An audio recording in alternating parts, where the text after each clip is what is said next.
I went to my first business event, 10X GrowthCon in 2018, and you were one of the guys, and you did what is now like a legendary pitch. I didn't even know I was being pitched, like whatever, right? I had never bought the best pitch always works that way, right? Yep. I never knew. I never bought coaching or anything to that point. But after your pitch, I was like, I don't even know like what I'm going to buy, like what this is or what it, but like, I'll buy it. And it was like $3,000 or something at the time. And I think you sold like $3 million, right? Yeah. 3.2 million in an hour. Yeah. Right. And I was like, if all these people are buying this, like I'm going to buy it too. So I bought it. And you know, the truth of the matter was I got a book and I got like a year of ClickFunnels. I didn't use ClickFunnels at all because I just still like at that time I was building my real estate business and scaling that. And then I was like, but you know, I'm going to start creating the products. And I read the book. I think it was Expert Secrets with that. I can't remember. So. And I read it and it actually made me write my first book, Flip Your Future. So I wrote my first book, then I made my first course and you know, that took time. And by the time it was done, you know, I launched it and, you know, I had some sales, like the book actually did really good, but I did not like try to get course sales and I didn't have coaching or any of that stuff.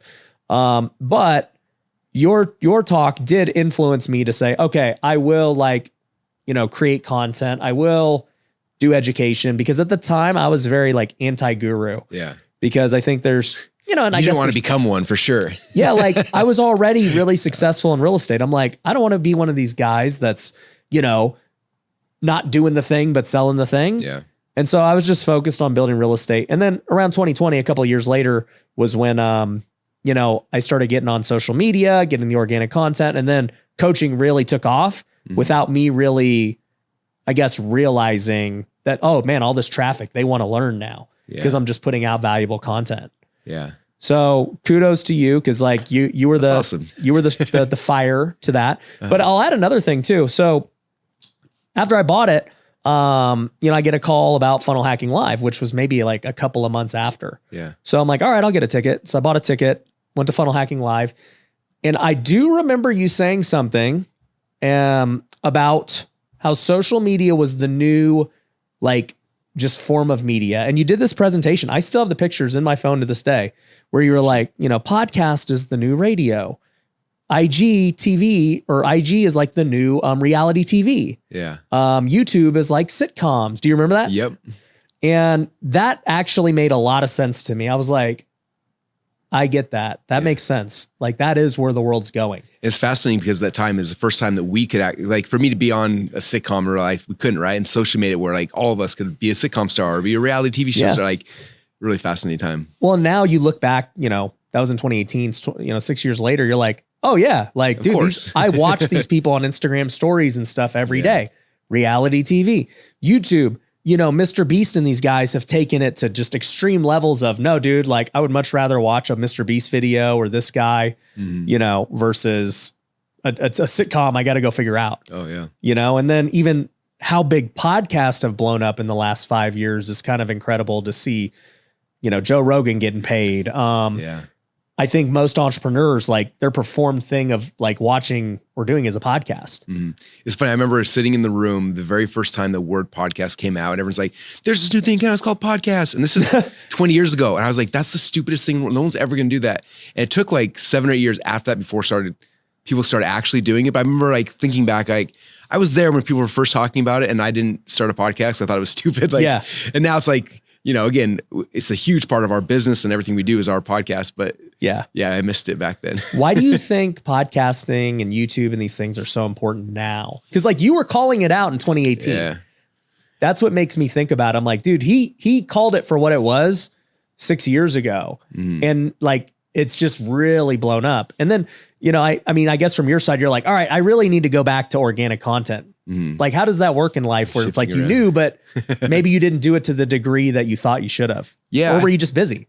I think it's a lot of stuff, you know, we were building a company and it grew and the things that worked fast, we doubled down on, right? So if ads worked for us, we're like, oh, this is simple. It's easy, direct ROI. And we're sprinting so fast. I mean, ClickFunnels launched, it's only been 10 years. I mean, it's 10 years, but like it came out of the gate. And so we were running. And so I think a lot of times it was like, organic takes longer, as you know, like you don't just post your first video and then get, you know, 100,000 views. It takes more effort and energy. And I think that I wasn't able to put that effort in because we were having so much success on the paid side. It wasn't really worth it. Yeah, I think that's a big part of it.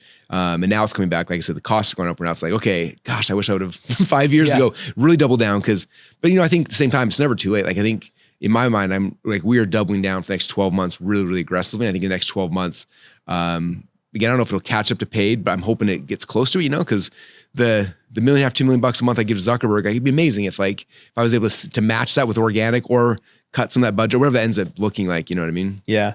So to build ClickFunnels to this point, I mean, like I talked about it earlier, you guys got over $100 million a month in like continuity stuff. Not a month, a year. A year, sorry. Yeah. 100 million a month. That would be insane though. So that's the next goal. Yeah. So 9 figures a year. And then, you still have your inner circle and all the other products and things you guys sell. Yeah. And I mean, to do that in less than 10 years is crazy. Yeah. Like from scratch with I always think back. You're not like a tech guy. I'm not a tech guy. We didn't have VC backing or funding, or we still don't. Like it was all just scrapping along. And it was interesting because, I have a partner who's technical. So he built the software, and, when we first got done, I was like, okay, well, how do people launch software companies? And so we saw what they were doing. So we kind of modeled what software companies were doing. It didn't work. I'm like, kept trying different, a typical SaaS website. We're trying different things that nothing was working. And we were trying to do what these people were doing, not knowing at the time, the reason why they're able to do that is because they got $100 million in funding and they can spend, $300 to get a trial. Like we couldn't do that. Right. Yeah. And so it was almost like I tried 5 or 6 different versions of trying to make that work. And finally I was like, I'm just going to do the way that I know. Like I used to speak on seminars, on stages, and we did webinar, and I'm just doing a webinar to sell this. And so we put together our very first webinar, and basically the same presentation you saw at 10X back in 2018. I made that presentation and did the very first, it was a live event. Someone invited me to speak at this event. I showed up and I did the pitch. And it was the first time I'd ever actually I heard people talk about table rushes, and I've seen videos of it. This first time I made the pitch, I was like, $1,000 you get a year of ClickFunnels, and then you get all these other bonuses. $1,000 for the year. Yeah. Now it's way more, but that was the first time. And I saw people jumping over the tables to get to the back. Someone throwing their credit card at the people. I was like, I heard about this, but I thought it was a joke, but I was seeing it happening. I was like, this is insane. I remember we went to dinner that night with Todd and Dylan and my 2 co-founders, and we were all just excited because we had, I don't even remember what it was. Probably 150 people bought it, this event, right? So $150,000 we just made, where we had been 8 months, a year and a half of them building it with no money coming in. 4 or 5 months of us trying to sell, nothing coming in. All of a sudden, boom, we made $150,000 in a night. And so we're all just having fun at dinner. And I was more quiet. They were more just kind of goofing off. And I was like, do you realize what just happened? And yeah, we made 150 grand. I'm like, no, like that presentation, do you see people jumping over? That was the message. That's the message. We figured it out. That was the message that gets people to get out of their seat, to run, to do this thing. Yeah. I think any business, that's the hardest part, is figuring out what's the message that gets people so excited they're going to jump up and run to do business with you. Right. And I told them, I was like, now that we have this message, figured out, I was like, this is, and I was like, we can make $100 million. That's what I thought, which we just passed $1 billion in collected sales, which is crazy. Wow. But the goal is $100 million. There's no way. So I took that presentation that we knew worked.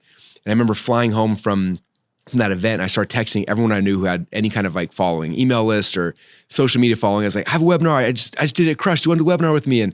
And most people, 85% either ignored me or said no, but 15% sure, I'll run the webinar. And so I get back to Boise. Next day, we set up a landing page in ClickFunnels. That person promotes the webinar. And then, 2 days later, I jump on and I do the same presentation, and it crushes again. But what was interesting is I had 2 presentations that day. And the first one I did I can't remember the exact numbers. It was $30,000 or $40,000 in sales, which was great. I was freaking out. Yeah. But I remember one of the guys on my team, he exported all of the comments that people had posted in the webinar. And I started reading through them. I was like, oh my gosh, at minute 12, everyone's asking this question, or they're stuck, or I said something confusing. So I went back to my slides, I found that part, and I kind of tweaked it a little bit. And then went down minute 38, it's there was confusion. Then I went to the offer, people kept asking the same questions, they were confused. So I just went back and I made those little tweaks to the presentation. And then that night I did the second webinar, but with the cleaned up slides. And that time, same size people, same amount of people were on that webinar, maybe even a little less. And we did $150,000 in sales. And I was like, holy crap. So we exported the questions again. I read through them again. And I started seeing okay, these ones are answered, but they're stuck here and they're stuck here. And I just kept tweaking that. So I tweaked the slides, and the next day we did another webinar, another one. I think I did, it was 80 or 90 webinars live in that first year, just over. And every single time we'd export it, tweak it, export and tweak it. The point, Like I knew the pitch perfect. I knew every concern was going to come up before it came up. I knew all that stuff I just knew. It's like when I went to Grant's event, I'm on stage, and, we were joking before, Grant's telling me like, don't just pitch it. I tell him the price up front. I was like, I promise you, like I've done that. I know exactly what's going to get him to work. And we did the presentation, made the thing. And, in a stadium of 9,000 people, 1,000 of them jumped up, ran to the back of the room and signed up for it. You know what I mean? And that's how we built the company. It was just that. It's like we do webinars, explain the product, make an offer. And then the other piece that was really powerful is that just because people didn't buy on the webinar, when someone would register for the webinar on the landing page afterwards, we'd tell them like, hey, before the webinar shows up, go get a free trial of the ClickFunnels and just play with it. That way, when you show up, you'll know what this is. And what was interesting is from that, like the end of year one, we had 2,500 people had bought the $1,000 version, but 7,500 people had signed up for continuity and it's stuck. And so you look at the math on that. Most people have a webinar and they'll make $2.5 million. Like that's amazing. But if you look at 7,500 people paying $97 a month, that's like 9 million. Is it 9 million in ARR or something like that? It's like, like there's the bulk of the money. And that was like the aha for us, is like, okay. Because you don't see it right away. Yeah, you don't see it, but compounds webinar after webinar, event after event. And so like we came back and said, okay, that's the model. Like we're just going to do webinars, telling people about ClickFunnels, make some money there, but then that money will reinvest in ads. And like the real business is people sign up for the trials after they register for the webinar. Yeah. And so for a decade, that's been the model. And we've just been pushing that. And I've done that webinar, I don't even know how many times, hundreds of times at this point. And it just works. And so like, that's how we built the company. And I think I look at anybody with a company that's trying to grow it. It's just like, the key is like figuring out the message, but then not stopping and then like keep tweaking it until it just gets perfect. And then after you have that, then you can just start dumping money and energy into growing and scaling that thing. And so, that's kind of that's how we did it. What, I mean, obviously I think the 3 million was the most you guys had ever made on like a pitch, right? Yeah. Like what was the reaction at that point? Like what did Grant say? I don't think he was just like kind of confused. He's like, wow, I've never seen that. It was crazy. We sold more than all the other speakers combined, which is crazy. Yeah. But it was interesting because like I went to the event. It was more like an ego because I knew somebody who'd done $1 million from stage. Like that was like the standing record. And so I was like, okay, he did $1 million in 90 minutes. I was like, I want to be able to say that I took home $1 million in 90 minutes, or in an hour. But I was like, it's a 90-minute presentation. So ahead of time, we're like, if we do $3 million, it means my take home was $1 million an hour. So like, that was kind of the goal going into it. Yeah. But then like, it became like an obsession as we were working towards it. Cause like, okay, if that's really the goal, like, what are we going to do? And this is like, I think where most people miss on their goals is they don't pick a definite purpose. Like, this is the thing I'm going to do. They're like, oh, I'm going to try to be successful. For us, it was like $3 million in 90 minutes. That's the goal. We have to. And so like, we spent so much time reverse engineering, like, how are we going to do it? And we're in the stadium, this huge stadium, right? And we're like, we talked about this, Grant's like, had everybody like buy on their phone. I'm like, no, do not buy on the phone. Cause then the internet could, like, what if the internet doesn't work? What if this doesn't work? Or what if like, there's no social proof, no one's moving. So I was like, we have to do paper forms. And they're like, well, how are we gonna get paper forms out to like, it's Mandalay Bay, this huge stadium with seats. Like, how are we gonna do that? It's like, well, okay, well, what if we like put an order form in everyone's chair? But like, then they know we're selling them something. So it's like, and then like, if they have an order form, they might have a pen. How do you get them to fill out an order form? So like, okay, we have to figure out a way. How do we get an order form on their chair with a pen, but not let them know it's an order form? Like, how do we sneak attack it? So we made these little, like, these things where it's like, it was like this envelope and you open it up and there was a spot to take notes and a pen. But it was like sealed. It had a big sticker, like, don't open this till Russell Brunson presents. And then we tried to get them on the chairs, but they were sliding off people's chairs. So we had to go out, buy these bags, hook on the chair. And it was this whole like reverse engineering every possible scenario, right? And it was cool. Is like when we did the presentation, everyone had this thing. I had them open the presentation, pull out the notes with the pen. So I had a pen in hand and notes, they're taking notes. Yeah. And most people didn't even see the order form in the envelope because I didn't address it. So we're going through it.